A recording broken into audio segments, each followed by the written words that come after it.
काही गणपती बाप्पाच्या 10 अनोख्या कथा ज्या अनेकांना माहीतच नाही. आज आपण ऐकणार आहोत कथा क्रमांक 5. मुंबईतील एक गणपती असा आहे जो फक्त देव नाही तर राजा मानला जातो. का? कारण लोकांचा विश्वास आहे की तो प्रत्येक इच्छा पूर्ण करतो. त्याचं नाव लालबागचा राजा. 1937 साली मुंबईतल्या गिरणी कामगारांनी प्रथमच ही मूर्ती बसवली. त्या काळी गिरण्या बंद होत होत्या. नोकरी गमावण्याची भीती होती. कामगारांनी प्रार्थना केली, गणपती बाप्पा आमच्या इच्छा पूर्ण कर.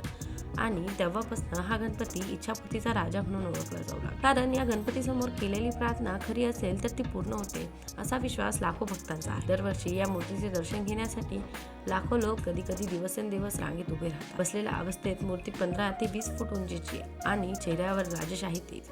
हाच लालबागचा राजा. प्रत्येक वर्षी नवी सजावट, नवे थीम्स आणि भक्तीची लाट हे दृश्य विसरणे अशक्य आहे. तुम्ही कधी लालबागच्या राजाला भेट दिली का? तुमची कोणती इच्छा तिथे पूर्ण झाली? कमेंटमध्ये लिहा. आणि पार्ट 6 चुकू नका म्हणून लगेच सबस्क्राईब करा.